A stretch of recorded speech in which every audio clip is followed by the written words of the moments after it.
Au XIXe siècle, des piles sur le modèle de celles de Volta figuraient dans tous les cabinets de physique de lycée.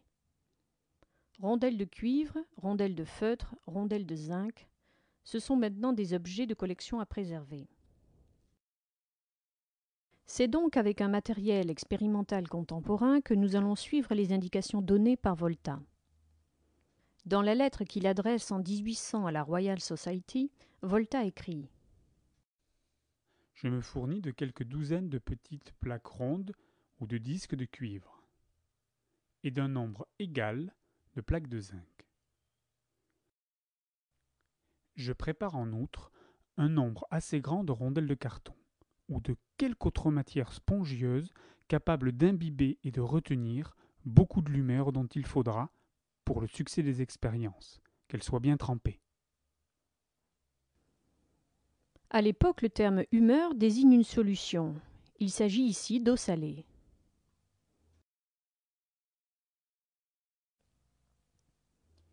Sur un socle, on empile successivement une rondelle de zinc, un feutre imbibé d'eau salée, une rondelle de cuivre, puis de nouveau une rondelle de zinc, puis du feutre, du cuivre, etc. Je continue à former plusieurs de ces étages, une colonne aussi haute qu'elle peut se soutenir sans s'écrouler. Avec une vingtaine de ces étages, elle sera déjà capable de frapper les doigts avec lesquels on vient de toucher ces deux extrémités. Très très léger picotement. Il est nécessaire que les doigts soient bien humectés d'eau, au point que la peau se trouve bien trempée. Ah oui, ça picote sérieusement.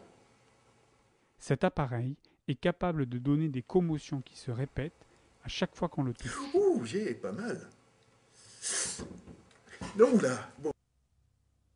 Un voltmètre, appareil ainsi nommé en l'honneur de Volta, indique une tension proche de 20 volts entre les deux extrémités de la pile.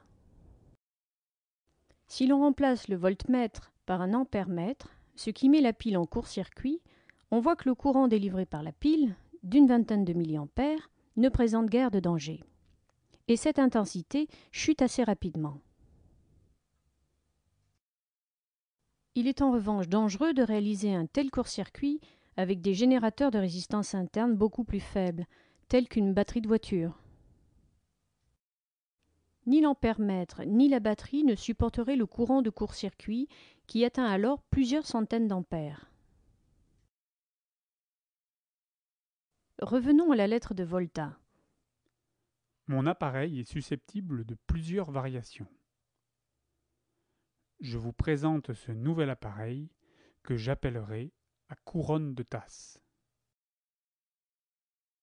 Au laboratoire, on peut construire une première tasse avec une lame de cuivre, une lame de zinc et de l'eau salée ou du vinaigre. Cette tasse délivre une tension un peu inférieure à 1 volt. On peut associer plusieurs tasses en série. Avec 4 d'entre elles, on ébauche une couronne de tasse. Volta, lui, met en série 60 à 80 gobelets.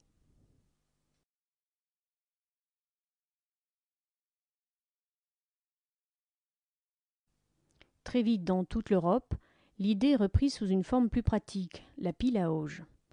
Cette pile, qui n'en est plus une même si le nom est resté, est réalisée avec des plaques verticales de grande surface plongeant dans la solution salée.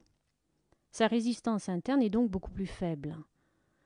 De telles piles sont parfois associées en batterie qui, autour de 1810, atteignent plusieurs centaines d'auges, comme ici à la Royal Institution de Londres ou à l'École polytechnique de Paris. Les tensions atteintes ont permis d'isoler par électrolyse de nouveaux éléments chimiques, comme les métaux sodium et potassium.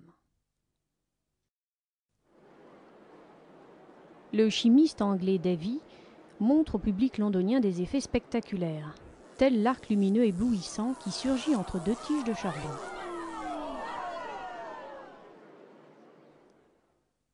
De tels arcs furent utilisés plus tard dans les premières tentatives d'éclairage électrique, comme ici, place de la Concorde.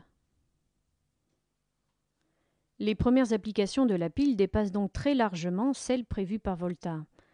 Sa lettre de 1800 se terminait d'ailleurs sur cette prédiction. Tous les faits que j'ai rapportés vont ouvrir un champ assez vaste, intéressant particulièrement la médecine. Il y en aura pour occuper l'anatomiste, le physiologiste et même le praticien. Comme on le voit, il n'est pas toujours aisé de prévoir les applications d'une découverte scientifique.